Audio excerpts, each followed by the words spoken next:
आज आपण दोष धातू मलविज्ञान या वैद्यरत्न गोवा फडके यांच्या पुस्तकातील प्रथम प्रकरण आयुर्वेद हे बघणार आहोत. आयुर्वेद ऋग्वेद, यजुर्वेद, सामवेद व अथर्ववेद असे 4 वेद आहेत. आयुर्वेद या शब्दाचा उल्लेख वेदामध्ये नाही, परंतु आयुर्वेद अथर्ववेदाचे एक उपांग आहे, असा उल्लेख आयुर्वेद संहिता ग्रंथामध्ये आहे. इह खलु आयुर्वेदो नाम उपांग अथर्ववेदस्य. आता संदर्भ दिलेला आहे सुश्रुत संहिता सूत्रस्थान अध्याय 1 सूत्र क्रमांक 5. आयुर्वेदामध्ये शरीराच्या विविध अंग उपांगांचा उल्लेख केलेला आढळतो. ज्वर, राजश्मा, कामला अशा विविध व्याधींचा परिचय आहे. अथर्ववेदामध्ये व्याधी निर्मितीच्या कारणांमध्ये देवतांचा कोप, मिथ्याविहार, कृमी यांचा संबंध आढळतो. चिकित्सेमध्ये निरनिराळ्या वनस्पतींचा मंत्रांचा उल्लेख आहे. चरक संहिता व काश्यप संहिता या ग्रंथांनीही अथर्ववेदाचे ऋण मान्य केले आहे. अथर्ववेदाप्रमाणे ऋग्वेदामध्येही चिकित्सा, शस्त्रकर्मे यांचे उल्लेख आहेत. औषधी वनस्पतीही वर्णन केलेल्या आहेत. उपनिषद काळामध्ये वैद्यकीय ज्ञान अधिक वाढले, त्याला अधिक शास्त्रशुद्ध पाया देण्यात आला. सृष्टीची निर्मिती, पंचमहाभूते या संकल्पनांचे अधिक स्पष्टपणाने वर्णन केले आहे. मीमांसा ग्रंथांच्या काळामध्ये तर्कशुद्ध विचार आणि प्रमाण विचार अधिक प्रमाणामध्ये वाढला. द्रव्य गुणकर्म यांचा विचार, मन, ज्ञानेंद्रियांचा विचार, महाभूत विचार याबद्दल सांख्य, न्यायवैशेषिक व वेदांत यांच्या सिद्धांतांचा आयुर्वेदामध्ये अंतर्भाव करण्यात आला. चरक संहिता, सुश्रुत संहिता यांची निर्मिती हे तत्कालीन उपलब्ध वैद्यकीय ज्ञानांचे संकलन आहे.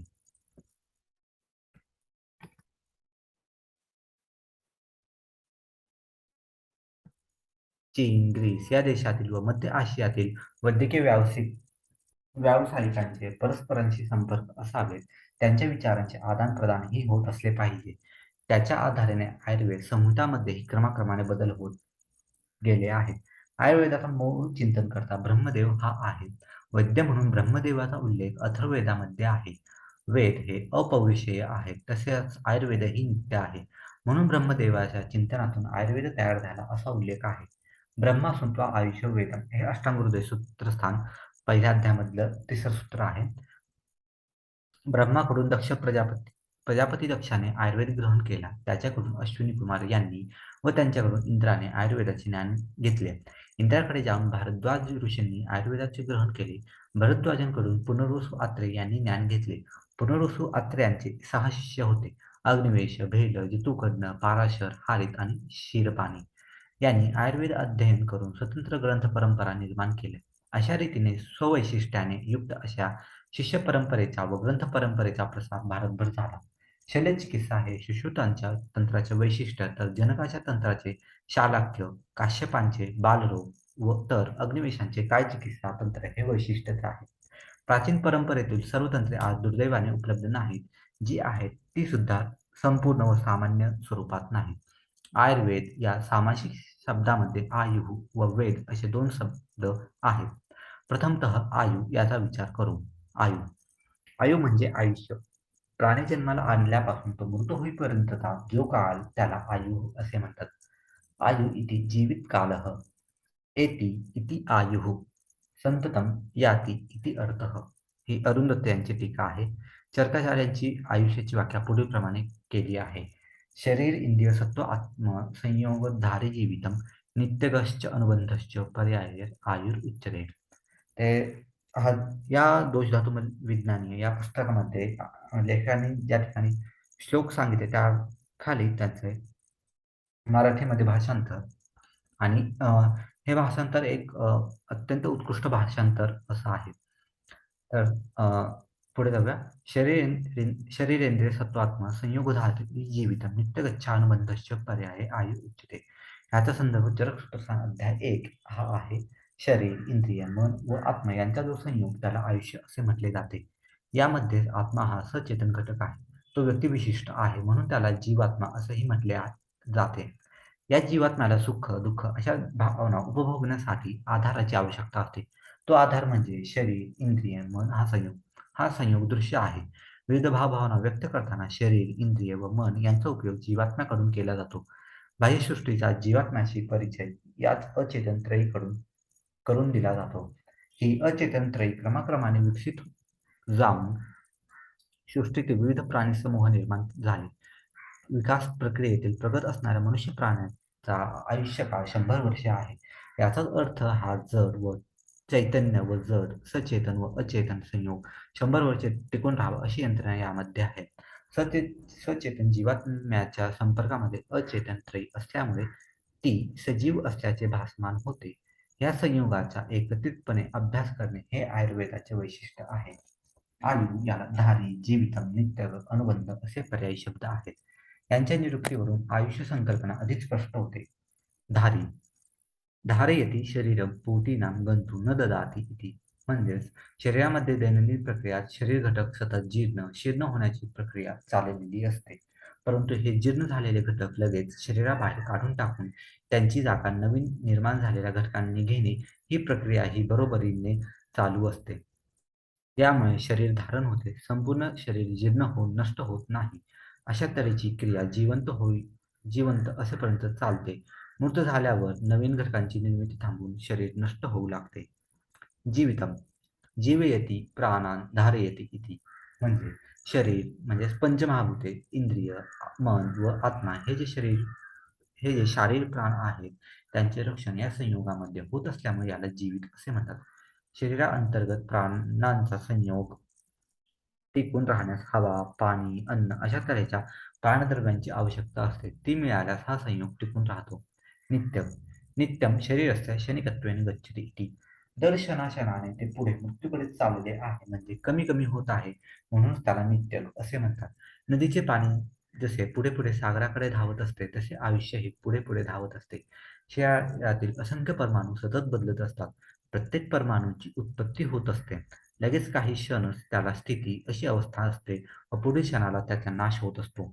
याप्रमाणे शरीरातील नवीन परमाणू निर्माण होणे, जुन्यांचा नाश होणे असा एकसारखा बदल होत असतो. यालाच आयुष्य असे म्हणतात. एति इति आयु इगतौ धातुः. म्हणजे जे सतत पुढे पुढे चाललेले आहे त्याला आयुष्य असे म्हणतात. अनुबंध अनुबंध इति आयु अपरापर शरीरादि संयोगरूपतया इति अनुबंधः. दर्शनास शरीर बदलत असते पण त्या बदलत्या शरीराशी चैतन्याचा संयोग मात्र एकसारखा चालूच असतो. गर्भत्व प्राप्त झाल्यापासून मृत्यू येईपर्यंत त्या चैतन्याचा विच्छेद होत नाही. यासाठी चैतन्य अनुवृत्ती ही आयु अशी आयुष्याची व्याख्या केली जाते. पंचमहाभूतांच्या परमाणूंची उत्पत्ती, स्थिती व लय अशी स्थित्यंतरे चालू असताना संयोग, वियोग, पुन्हा संयोग व वियोग अशी संतान परंपरेने चैतन्याची एकसारखी अनुवृत्ती चालू असते. त्यामुळेच एक परमाणू दर क्षणाला नष्ट झाला तर लगेच त्याचे पाठोपाठ तशाच स्वरूपाचा व तसेच कार्य करणारा दुसरा परमाणू जन्म घेत असतो. त्यामुळे शरीरातील गुणकर्मांची परंपराही चालू असते. कालचा मी आज उरलो नाही. आज आपण काय बोललो, काय काय विचार केला व पुढे काय काय करायचे यासंबंधी स्मरण, बुद्धी व ज्ञान हे टिकून राहतात. चैतन्य किंवा आत्मा बदलत नाही. तो एकसारखा या बदलणाऱ्या परमाणूशी चिकटून आहे. त्यामुळे पूर्वी मिळविलेल्या ज्ञानाचा व संस्काराचा ओघ या जन्मीही सतत चालू राहतो.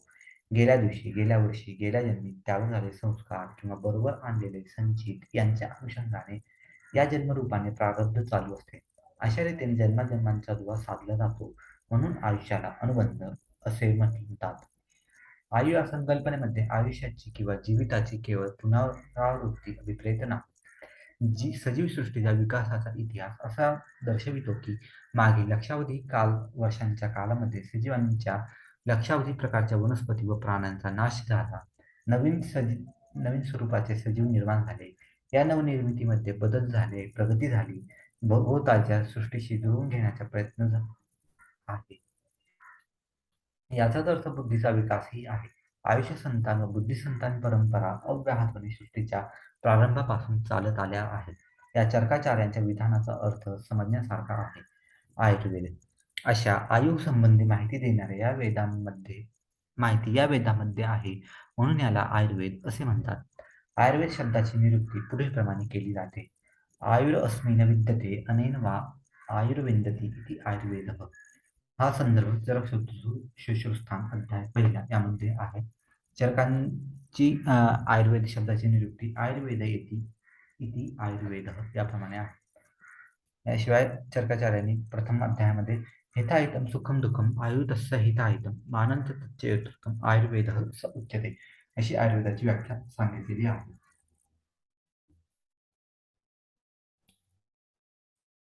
आयुः विद्यते अस्मिन् विद्यते अनेन विन्दति अनेन आयु वेदयति बोधयति इति आयुर्वेदः. तर त्या श्लोकाचाच पुढे इथे अ, संस्कृतमध्ये त्यांनी विवेचन केलेले आहे. विध याचा अर्थ असणे असा आहे. या शास्त्रामध्ये आयु म्हणजे शरीर, इंद्रिय, मन, आत्मा आहे. त्याला आयुर्वेद म्हणतात. विध याचा अर्थ जाणणे असा आहे. ज्याच्यामुळे आयुष्याचे ज्ञान प्राप्त करून घेता येते तो आयुर्वेद अशी व्याख्या करता येते. विध याचा अर्थ मिळविणे असाही आहे. आयुर्वेदाच्या सहाय्याने आयुष्य प्राप्ती होते असा अर्थ होतो. या सर्व व्याख्यांचा व निरुक्तीचा विचार केला म्हणजे आयुर्वेद शास्त्राच्या विस्तृततेची कल्पना येते. आयुर्वेद हा खऱ्या अर्थाने आयुष्य वेद आहे. जीवनाशी संबंधित सर्व प्रक्रियांना स्पर्श करणारे हे वैद्यशास्त्र आहे. पंचमहाभूते व आत्मा यांचा हा संयोग दीर्घकाळ टिकावा, आयुष्य सुखकर व्हावे यासाठी दैनंदिन आहार विहार कशा पद्धतीने ठेवावा याचा विचार आयुर्वेदाने केलेला आहे.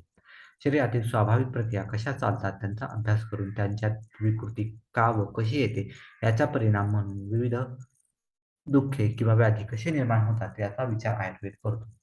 या व्याधी बऱ्या व्हाव्यात व टाळाव्यात यासाठी आवश्यक आहार विहार औषधोपचार यांचाही विचार आयुर्वेदाने केलेला आहे. प्रकृती, लिंग, वय, काल आदी यांच्या बदलानुसार आवश्यक असणारे स्वास्थ्य रक्षणाचे व व्याधीमुक्तीचे नियम आयुर्वेदाने विचारात घेतलेले आहेत. अशा रीतीने मनुष्याच्या शारीरिक व मानसिक स्वास्थ्याचे रक्षण व व्याधी निर्माण अशा रीतीने मनुष्याच्या शारीरिक व मानसिक स्वास्थ्याचे रक्षण व व्याधी निर्माण झाल्यास व्याधीमुक्त असे उभयविध ध्येय आयुर्वेदाने मानलेले आहे. या सर्व प्रश्नांकडे आयुर्वेद शास्त्रीय दृष्टिकोनातून पाहतो. त्यामुळे या शास्त्रात स्थळ व कालाच्या मर्यादा नाहीत. सध्या सर्वत्र प्रचलित असणारे ॲलोपॅथी, होमिओपॅथी, क्रोमोपॅथी, नॅचरोपॅथी आदी विविध चिकित्सा पंथ आरोग्य टिकविण्याच्या आपापल्या परीने प्रयत्न करीत आहेत. पण हे सर्व पंथ आयुर्वेदाच्या सर्व व्यापकत्वामुळे आयुर्वेदात समाविष्ट होऊ शकतात. आयुर्वेदाचे सिद्धांत मूलग्राही आहेत व या मार्गाने गेल्यास सर्व चिकित्सापंथीयांना एक वेगळा विचार मिळून त्यांचे समाधान होण्यासारखे आहे.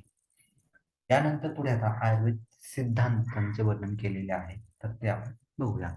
या ग्रंथामध्ये शरीरधारक, दोष, धातू, मल या घटकांचा व त्यांच्या स्वाभाविक क्रियांचा विचार करावयाचा आहे. यासाठी आवश्यक असणाऱ्या आयुर्वेदीय सिद्धांताचा एकत्र विचार केल्यास दोष, धातू, मलाचे स्वरूप चांगल्या रीतीने समजण्यास सहाय्य होणार आहे. पहिला सिद्धांत सांगितलेला आहे पुरुषस्य लोकतुल्यम म्हणजे लोकपुरुष सामान्य सिद्धांत. पुरुष किंवा मनुष्य हा सृष्टीमध्ये एक घटक आहे. त्यामुळे मनुष्य शरीरातील संघटन व कार्ये तसेच सृष्टीतील संघटन व कार्य हे परस्पर साम्य असलेल्या नियमांनी बांधलेले आहेत. प्राचीन आचार्यांनी हे निरीक्षण करून पुरुषो अयम लोकसंमित इति तुल्यः असा सिद्धांत मांडला आहे.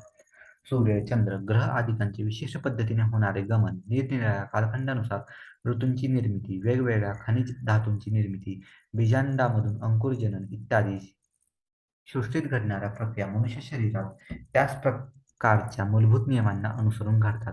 हे सूक्ष्म निरीक्षणाने लक्षात येते. सृष्टी उत्पत्तीची प्रक्रिया यासाठी अभ्यासण्यासारखी आहे. प्रकृती व पुरुष यांच्या संयोगापासून नंतर अव्यक्त, महत अशा अवस्था येतात. या महत अवस्थेचे या महत अवस्थेमध्ये वैशिष्ट्य नसते, पण त्यापुढील वैशिष्ट्य दर्शक अवस्था म्हणजे अहंकार. अहंकारामुळे पंचतन्मात्राचा मीपणा वा स्ववैशिष्ट्य जागृत होऊन परस्पर भिन्न गुणात्मक पंचतन्मात्रा पंचमहाभूते अशी व्यक्त सृष्टी निर्माण होते. स्त्री शरीरात पुरुष शुक्र व आर्तव या आदी बीजांचा संयोग झाल्यानंतर होणाऱ्या वाढीच्या पहिल्या अवस्थांत वैशिष्ट्य नसते.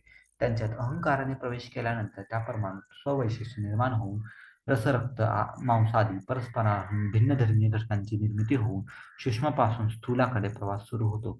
मानव हा सृष्टीतील एक घटक असल्यामुळे सृष्टीतील बदलाला अनुसरून मनुष्य शरीरात बदल होतात. त्यामुळे शीतकाल, उष्णकाल यानुसार शरीर प्रक्रिया बदलतात. सृष्टीतील पदार्थांना व परिवर्तनांना लागू पडणारे पदार्थ विज्ञानशास्त्र, रसायनशास्त्र यांचे नियम मानवी देहासही लागू पडतात. या नियमांच्या आधारे आहार्य द्रव्यांचे रूपांतर, त्यांचे शोषण, रसरक्त वाहन, संज्ञावहन, दोषगती यांचा विशेष अभ्यास करणे शक्य होते. सृष्टीतील निरनिराळी कार्ये घडविणाऱ्या देवता मनुष्य शरीरात कोणकोणती कार्ये घडवतात याबद्दल चरकाचार्यांनी माहिती दिलेली आहे. पुरुषो अयम लोकसंमित इति उवाच भगवान पुनर्वसु अत्रेयः. यावन्तो हि लोके मूर्तिमन्तो भावविशेषाः तावन्तः पुरुषे यावंत पुरुषे तावंत लोके चरक शारीस्थान अध्याय 5. त्यांनी असं सांगितलेलं आहे. अपरिसंख्येयः लोक अवयव विशेषाः पुरुष अवयव व विशेषा अपि अपरिसंख्येयः लोकस्य तरु तृण पश्व दि रूप अवयवा तथा पुरुषस्य च स्नायू कंडरा धमन्य आदी रूप अवयवा अपरिसंख्येयाः. ही चक्रपाणी यांची टीका आहे. त्यानंतर चरक अध्याय 5 यामध्ये त्यांनी या लोकपुरुष साम्य सिद्धांताचे वर्णन पुढीलप्रमाणे केलेले आहे. षड्धातवः समुदिता पुरुष इति शब्दं लभते तद्यथा पृथ्वी आप तेजो वायुर आकाशं ब्रह्म च अव्यक्तम् इति एत एव च षड्धातवः समुदिता पुरुषम् इति शब्दं लभन्ते तस्य पुरुषस्य पृथ्वी मूर्तिः आपः क्लेदः तेजो अभिसन्तापः वायुप्राणः वियत् सुशिराणि ब्रह्मा अन्तरात्मा आदित्यस्तु आदानं रुद्रो रोषः सोमः प्रसादः वसव सुखम अश्विनो कांती मरुद उत्साह. अशा प्रकारे आचार्य चरकाने शाळी स्थानामध्ये लोकपुरुष साम्य सिद्धांत याचं वर्णन केलेले आहे. पुढील सिद्धांत आहे शरीरस्य पांचभौतिकत्व. शरीर व सृष्टीतील सर्वच द्रव्ये पंचमहाभूतांपासून बनलेली आहेत. सर्व द्रव्यं पांचभौतिकम अस्मिन् अर्थे. म्हणजेच पंचमहाभूतांची संकल्पना वेद व उपनिषद कालामध्ये क्रमाने विकसत गेली.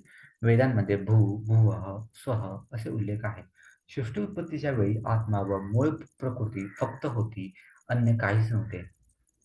ऐतो ऐतयोर उपनिषद यामध्ये सांगितलेले आहे. आत्मा वा इदम एकम एव अग्र आसीत न अन्य किंचित ईशत.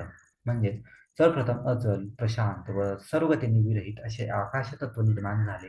आत्म्याचा संपर्क असल्यामुळे सर्व सृष्टीचे सचेतनच आहे. क्रमाक्रमाने महाभूती निर्माण होत गेली. आकाशात गतीचा मूल स्रोत निर्माण झाला. तैत्तरीय उपनिषदामध्ये संदर्भ सांगितलेला आहे. तस्मात् वा एतत् तस्मात् आत्मनः आकाशात् संभूतः आकाशात् वायुः वायोर अग्निः अग्नेर आपः अदम्य पृथ्वी. अष्टांग संग्रहामध्ये त्रिगुण व पंचमहाभूतात्मक शरीराचा एकत्रित उल्लेख आला आहे. महागुणमयभ्यश्च ख पवन तेजो जल भूमी आख्येभ्यः महाभूतेभ्य चेतना अधिष्ठितेभ्य अभिनिवृत्ती अंगस्य. हे अष्टांग संग्रह शाळेस्थानातला संदर्भ सांगितलेला आहे. महागुण यावर अष्टांग संग्रहाची इंदू टीका आहे आणि त्यांनी असं सांगितलेलं आहे. महागुणा हा म्हणजे सत्व रजस तमसाम अपि सकलमपि शरीरम अंग इति उच्यते असं त्यांनी मानलेलं आहे. त्यानंतर पुढे सिद्धांत आहे त्रिगुण विचार. सृष्टीची निर्मिती ही मूळ अव्यक्तपासून झाली. अव्यक्त ही प्रारंभाची इंद्रियातीत संकल्पना आहे. या अव्यक्तपासून सर्व चराचर सृष्टीची निर्मिती हा अव्यक्तपासून व्यक्ताकडे होणारा विकास आहे. ही निर्मिती तीन मूलभूत प्रक्रियांवर आधारभूत आहे. ज्ञानबीज क्रियाबीज व उपादान बीज स्वरूपामध्ये या क्रिया होतात. निर्मिती ही कशाच्या तरी उपादानाने किंवा आधाराने व्हावी लागते. या निर्मितीसाठी काही नियम विचारबद्धता असावी लागते व निर्मितीची प्रत्यक्ष क्रिया करावी लागते. या तीन प्रक्रियांशिवाय चौथी प्रक्रिया संभवत नाही. या तीन प्रक्रियांना सत्व रज तम असे म्हणतात.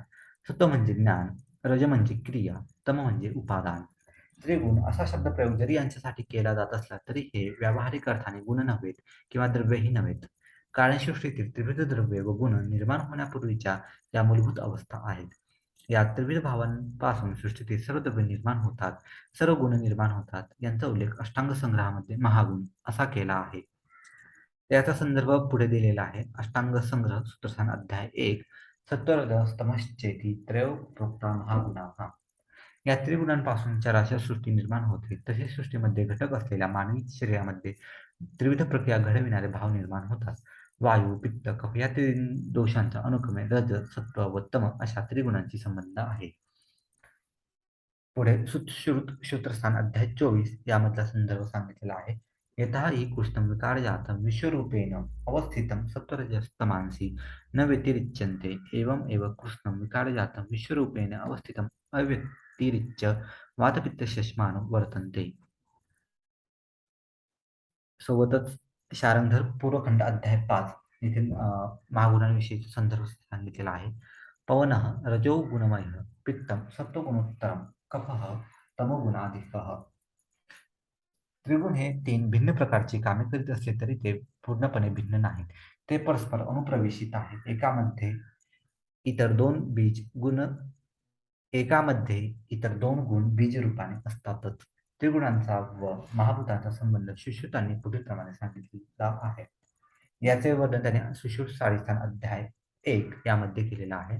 तत्र सत्वबहुलम आकाशम रजोबहुलो वायुः सत्वरजोबहुलो अग्निः सत्वतमोबहुलो आपः तमोबहुला पृथ्वी.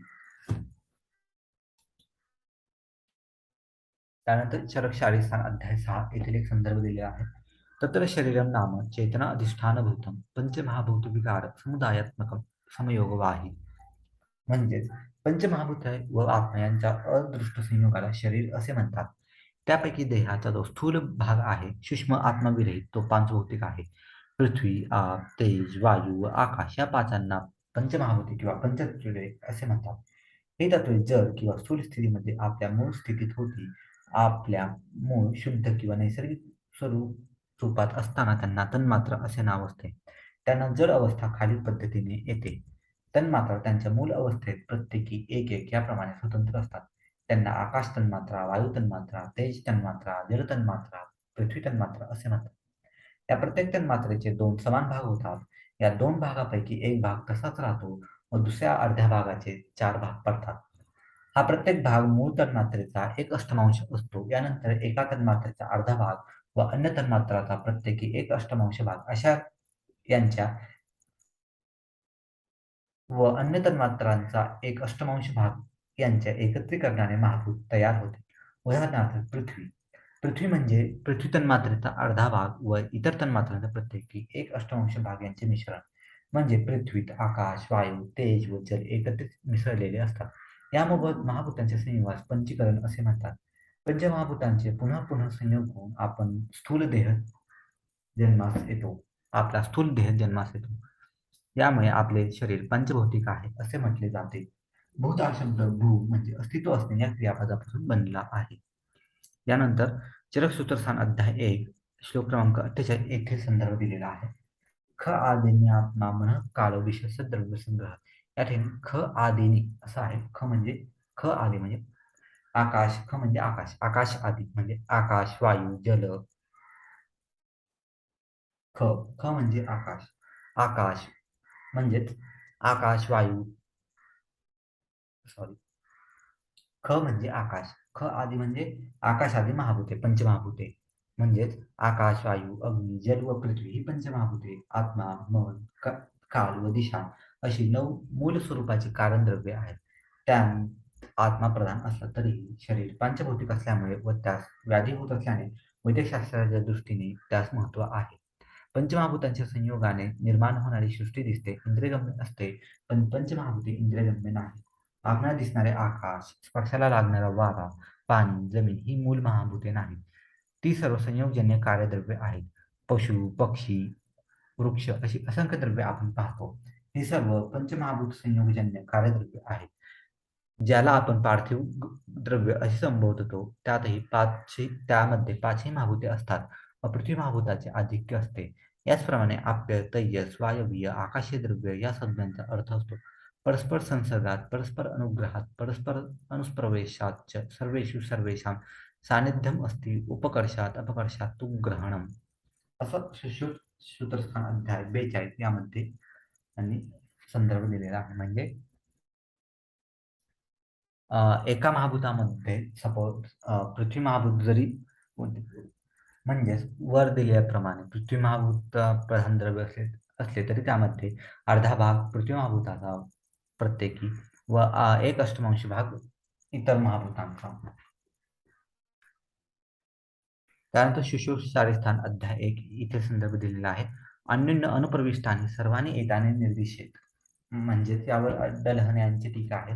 तत्र आकाशे अपि भूमीर अनुरूपेण अवस्थिताः सूक्ष्मरूपयो रूपतोय तेजो अनुगतां मारुतस्य संचरणात् आकाशे पतनदहनतोय अन्य अपि बोद्धव्यानि.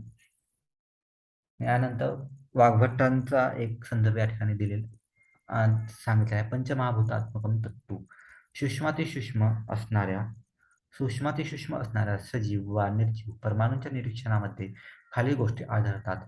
अशा परमाणूंच्या ठिकाणी जडता, गौरव असते. हे पृथ्वी महाभूताचे द्योतक आहे. असे परमाणू द्रव स्नेहगुणामुळे किंवा स्नेह आकर्षणामुळे एकत्र ठेवून देण्याचे कार्य केल्यामुळे वस्तूस आकार देण्यास सहाय्य होते. हे जलमहाभूताचे द्योतक आहे. परमाणूंमध्ये सतत फेरफार घडत असतात. हे बदल कायिक किंवा तात्पुरत्या स्वरूपाचे वा रासायनिक असू शकतात. हे तेज महाभूताचे द्योतक आहे. परमाणूंना सतत गतिमत्व असते. हे वायू महाभूताचे द्योतक आहे. परमाणू अस्तित्वात असताना आपल्याबरोबरच आकाश व्यापून असतो. हे आकाश महाभूताचे द्योतक आहे. याप्रमाणे वस्तुमात्राचे गुण असल्याचे निरीक्षणामध्ये आढळून येते. हे गुण व करणे परस्पर विरोधी असल्याचे दिसून येते. पृथ्वी महाभूत स्थिरता प्राप्त करून देते, तर वायू महाभूत त्याच द्रव्याला गतिमत्व देत असते. तेज महाभूत उष्मा निर्माण करते, तर जल शैत्य. परंतु परस्परांत विसंवाद निर्माण होऊन वस्तूंचा नाश होण्याचे टाळले जाते व स्वरूप टिकवून धरले जाते. पंचभौतिक शुक्र व आर्तव यांच्या संयोगापासून गर्भशरीराचा प्रारंभ होतो. सूक्ष्म गर्भाला मानवी शरीर प्राप्त करून देण्याच्या क्रियेमध्ये पंचमहाभूते कशी सहभागी होतात हे डल्हनाने स्पष्ट केले आहे. याविषयीचा त्यांनी संदर्भ दिला आहे. शुश्रूष 5 वायुर विभजती तेजः एनं पचती आपः क्लेदयन्ति पृथिवी संहन्ति आकाशं विवर्धयति. हे शुश्रुतांची हे हे शुश्रुतांनी मांडलेलं आहे. यावर डल्हना यांची टीका आहे. वायुर विभजती इति दोष धातु मल अंग प्रत्यंग विभागेन तेजः एनं पचति रूपाद् रूपान्तरेण अवस्थानं प्रापयति. आपः क्लेदयन्ति विभागपरिणामकारिणो अनिल अनलयोः शोषणे अपि आर्द्रतां जनयन्ति. पृथिवी संहन्ति अद्भिः क्लिन्नम् अपि कठिनं मूर्तिमत् करोति. आकाशं विवर्धयति अनिल अनल विदारित स्रोतसाम् अध्मापनेन ऊर्ध्वम् अधस्तिर्यक विवर्धितम् अवकाशाद् आनेन विवर्धयति. शरीरातील दोष धातू वा अवयव सर्व पंचभौतिक आहेत. ज्या महाभूताचे आधिक्य त्यानुसार त्या अवयवास पार्थिव, आप्य, तैजस, वायव्य, आकाशीय असे म्हटले जाते.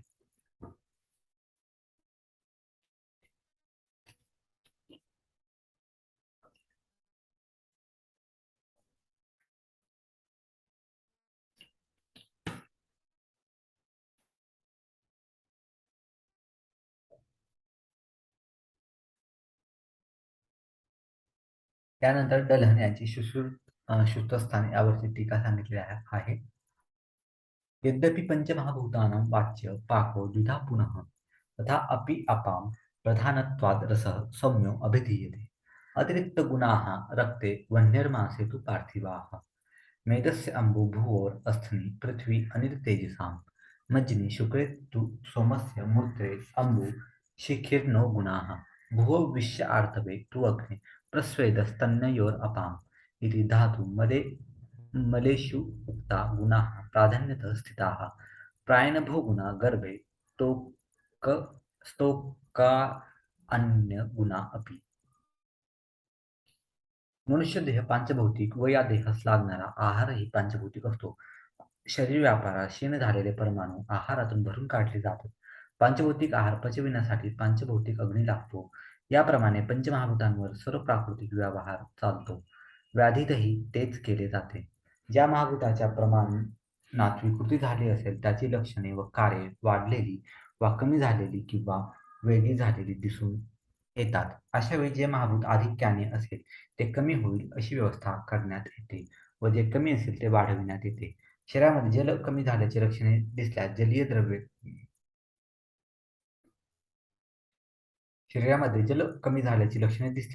द्रव्ये देऊन ते वाढविण्यास येते व जास्त झाल्याची लक्षणे दिसल्यास ते स्वेद, मूत्र, पुरुष यांच्या वाटे बाहेर काढले जाते. याप्रमाणे भूतांचा समतोल निर्माण करून स्वास्थ्य रक्षण केले जाते. शरीर स्वास्थ्य, औषधी द्रव्यांचा विचार व व्याधीमुक्तीचा विचार यासाठी पंचमहाभूत सिद्धांत आयुर्वेदास उपयोगी पडतो. त्यानंतर प्रवृत्तीचा सिद्धांत सांगितलेला आहे. शरीरस्थ दोष धातू मलमूलकत्वम. चरक सूत्रचा अध्याय 11 त्याची सुरुवात दोष धातू मलामूल अशी आहे. म्हणजे शरीराचे जे मूल आहे तर ते दोष धातू मल यांना क्षयाचे मूळ म्हटलेले आहे. या पंचमहाभौतिकत्वाच्या सिद्धांताचे वेगळ्या दृष्टीने मांडलेले स्वरूप म्हणजे दोष धातू मलम मूलम हि शरीरम हा सिद्धांत. दोष धातू व मल हे शरीरातील महाभूत पदार्थ आहेत. मानवी शरीरामध्ये अनेक द्रव्ये आहेत. चुन्याचे क्षार, लोह, फॉस्फरस, कार्बन अशी खनिज द्रव्ये, फॅट्स, प्रोटीन्स, निरनिराळ्या स्वरूपाच्या ग्लुकोज, पाणी अशी विविध पंचभौतिक द्रव्ये या शरीरात आहेत. मस्तिष्क, हृदय, फुफ्फुस, प्लीहा, आंत्र असे नानाविध अवयव या शरीरामध्ये आहेत. ते हवा, पाणी व अन्न अ, शरीरात घेणे, पचन करणे, मलविसर्जन करणे, रसवहन करणे अशा क्रिया करत असतात.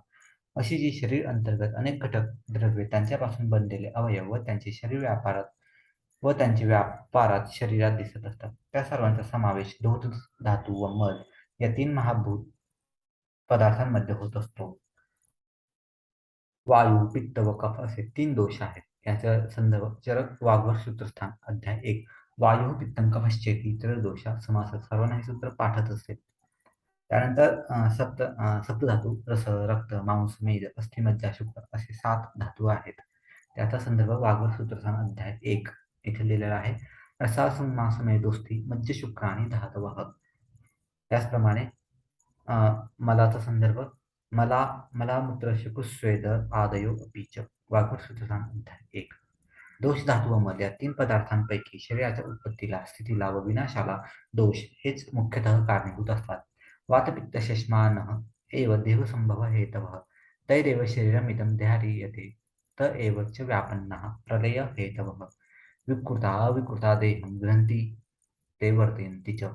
शरीराच्या इष्ट व अनिष्ट क्रियांचे कर्तृत्व वायू, पित्त व कफ या तीन दोषांकडे असते. हे तीन दोष धातू व मल हे तीन दोष धातू व मल यांच्या आश्रयाने कार्य करतात. शरीर ज्या घटकांचे बनलेले आहे त्यांना धातू असे म्हणतात. हे घटक शरीरात नित्य निर्माण करण्याची व नाश होण्याची, मलिन होण्याची प्रक्रिया सतत चालू असते. ही उत्पत्ती व नाश करण्याचे सामर्थ्य दोषांकडे असते, ते धातूंत नाही. याप्रमाणे शरीराच्या प्रत्येक घटकात दोष, धातू व मल तीनही पदार्थ असतात. अनेक घटकांचे शरीर बनते व त्याद्वारा दोष, धातू व मल हे तीनही शरीराचे धारण करतात. पण या धारकत्वामध्ये भेद आहे. धातू हे आश्रयस्थान म्हणून शरीराचे आधार आहे. दोष हे धातू घटकांच्या आधाराने राहणारे पण क्रिया करणारे म्हणून शरीर धारणेला आवश्यक आहे. कार्यावरून दोषांचे अनुमान केले जाते. दोषांच्या क्रिया धातू घटकांत असतात म्हणजे धातू हे दोषांचे आधार आहेत. ते दृश्य आहेत. धातूंचे सामर्थ्यहीन अवस्था म्हणजे मला अवस्था. मल हे धातूंच्या आश्रयाने राहतात. ते निघून जायचे असतात. बाहेर पडता पडता ते आवरण रूपाने धातूंचे काही काळ रक्षण करतात. ते दृश्य पदार्थ आहेत. याप्रमाणे आयुर्वेदाने दोष, धातू व मल असे शरीरधारक मूल पदार्थ सांगितले आहेत. त्यानंतर पुढील सिद्धांत आहे रोग आरोग्य कारणम. तर याविषयीचा संदर्भ वाघवर सूत्रस्थान अध्याय 1 या ठिकाणी सांगितलेला आहे. कालार्थ कर्मणाम योगो हीन मिथ्याति मात्रक सम्यक योगश्च विज्ञेयो रोगारोगैक कारण. पंचमहाभूते आत्मा, मन, काल व दिशा ही नऊ मूलद्रव्ये आहेत. त्यापैकी कालाचा संबंध मानवाशी सतत असतो. विषयांच्या द्वारे पंचमहाभूतांचे सेवन मानवाला सतत करावे लागते. दिशा, आत्मा व मन यांचे कर्मद्वारे सतत परिशीलन मानवाकडून होत असते. पावसाळा, हिवाळा, उन्हाळा याप्रमाणे कालाचे 3 प्रकार आहेत. अर्थांचे किंवा इंद्रियग्राह्य विषयांचे शब्द, स्पर्श, रूप, रसगंध असे 5 प्रकार आहेत. कायिक, वाचिक, मानसिक असे कर्मांचे 3 प्रकार आहेत. काल, अर्थ व कर्म यांचा सम्यक योग हा रोगास कारणीभूत होतो व यांचा सम्यक योग हा आरोग्यास कारणीभूत ठरतो. त्यापैकी असम्यक योगाचे हीन योग, अतियोग व मिथ्यायोग असे 3 प्रकार आहेत. थंडी, उन्हाळा किंवा पावसाळा हे नेहमीपेक्षा कमी असणे यालाच कालाचा हीन योग असे म्हणतात. यांचे आधिक्य होणे याला अतियोग म्हणतात. थंडीच्या काळात ऊन किंवा पाऊस पडणे किंवा पावसाळ्यात ऊन पडणे किंवा उन्हाळ्यात थंडी पडणे किंवा पावसाळा येणे या विपरीतपणाला कालाचा मिथ्यायोग म्हणतात. हे 3 असम्यक योग रोगास कारणीभूत असतात व कालाची यथास्वरूप स्थिती ही आरोग्यास कारण असते. शब्दस्पर्शादी इंद्रियांच्या अर्थांचा इंद्रियांशी अल्प संबंध येणे यास अर्थाचा हीन योग म्हणतात. अधिक येणे याला अतियोग असे म्हणतात. अनुचित अर्थाशी संबंध येणे याला मिथ्यायोग असे म्हणतात. हे 3 असम्यक योग रोगाला कारण असतात व सम्यक योग हा आरोग्यदायक असतो. हीन योग, अतियोग व मिथ्या योग हे तीनही योग शरीरात दोष वैषम्य निर्माण करतात. दोष वैषम्य यालाच रोग असे म्हणतात. सम्यक योग हा नेहमी दोषसाम्य प्रस्थापित करतो. दोषसाम्यालाच आरोग्य असे म्हणतात.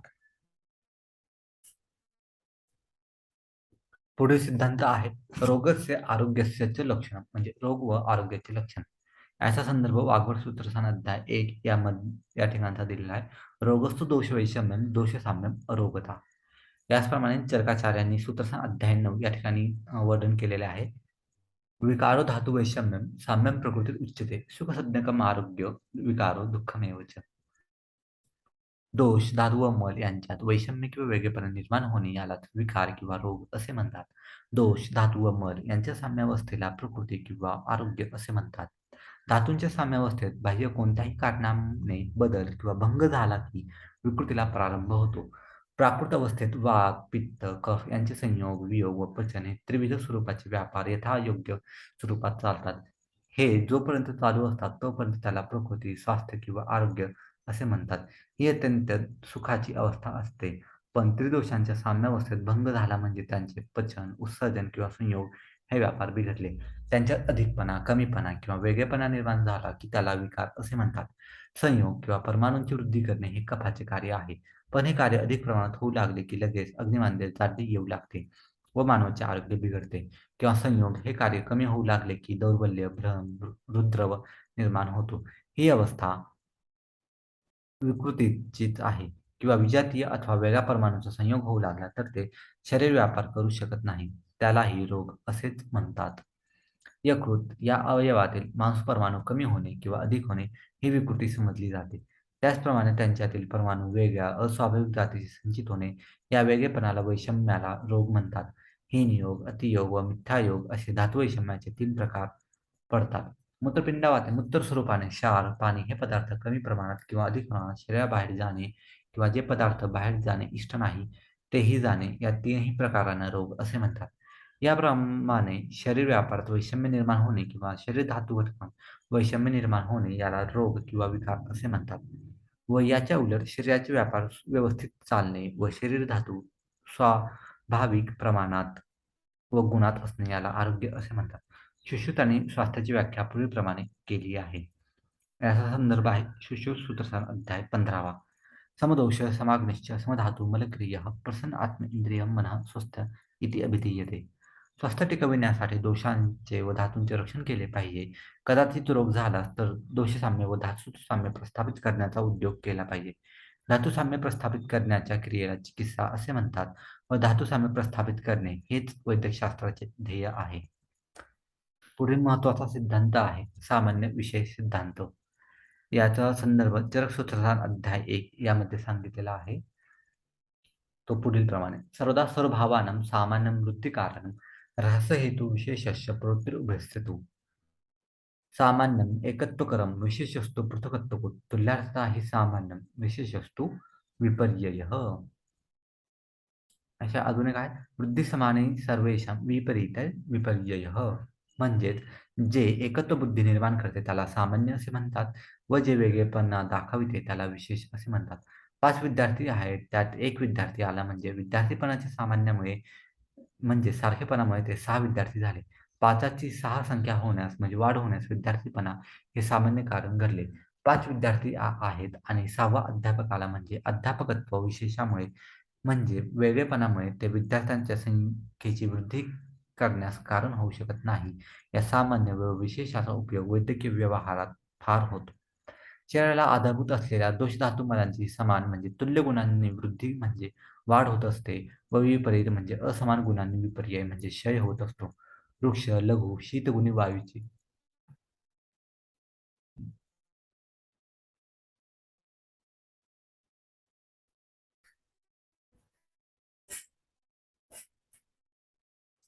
वृक्ष, लघु, शीतगुणी वायूची वाढ, हारिक, खारीक,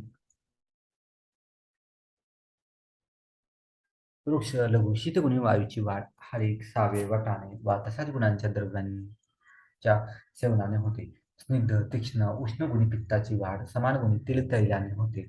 स्निग्ध, शीत, गुरू, मंद अशा कफाची वाढ तुल्य गुणी दुधाने होते. याचप्रमाणे विपरीत म्हणजे विरुद्ध धर्माच्या द्रव्यांनी क्षय होतो. तेल, तूप, गहू अशा स्निग्ध गुरुगुणी द्रव्यांनी म्हणजे वायूच्या गुणांच्या विरुद्ध धर्मी द्रव्यांनी वाताचा क्षय होतो. तूप, साखर, आवा अशा शीत, मृदू, मंद द्रव्यांनी म्हणजे पित्ताच्या विरुद्ध गुणाच्या द्रव्यांनी पित्ताचा क्षय होतो.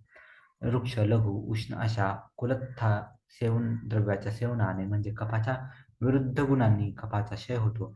याचप्रमाणे दोष, धातू व मल यांची वृद्धी समान धर्माच्या द्रव्यापासून होते व विरुद्ध धर्माच्या द्रव्यापासून त्यांचा क्षय होतो.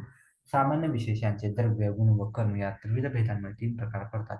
रक्ताच्या सेवनाने रक्त वाढते, मांसाने मांस वाढते, मेद पदार्थापासून मेद वाढतो. यात रक्त किंवा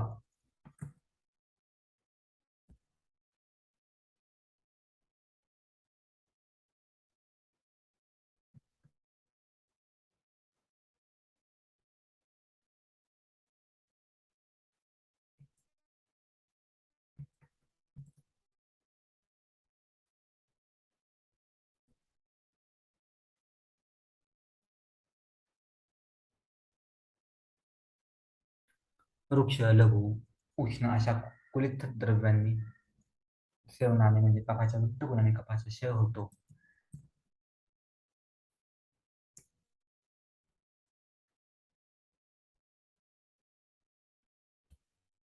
याचप्रमाणे विपरीत म्हणजे विरुद्ध धर्माच्या द्रव्यांनी क्षय होतो. तेल, तूप, गहू अशा स्निग्ध गुरुगुणी द्रव्यांनी म्हणजे वायूच्या गुणाच्या विरुद्ध धर्मी द्रव्यांनी वाताचा क्षय होतो. तूप, साखर, आवळा अशा शीत, मृदू द्रव्यांनी म्हणजे पित्ताच्या विरुद्ध गुणाच्या द्रव्यांनी पित्ताचा क्षय होतो.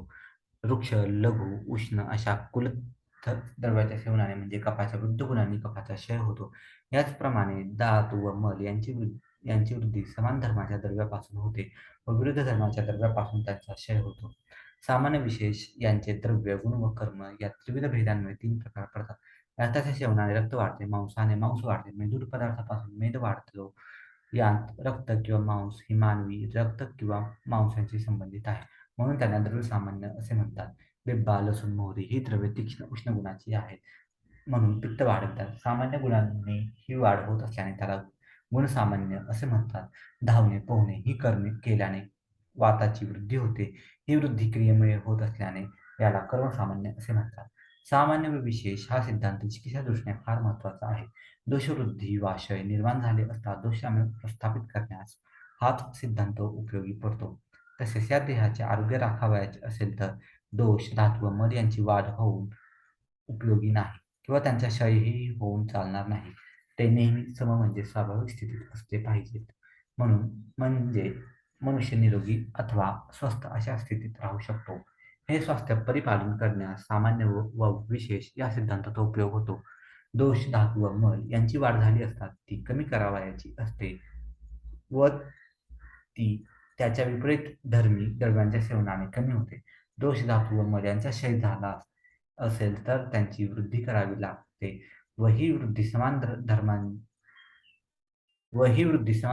धर्मांच्या द्रव्यांनी करता येते. याचप्रमाणे दोष दृश्यांची विकृती वृद्धी किंवा क्षयामुळे होते.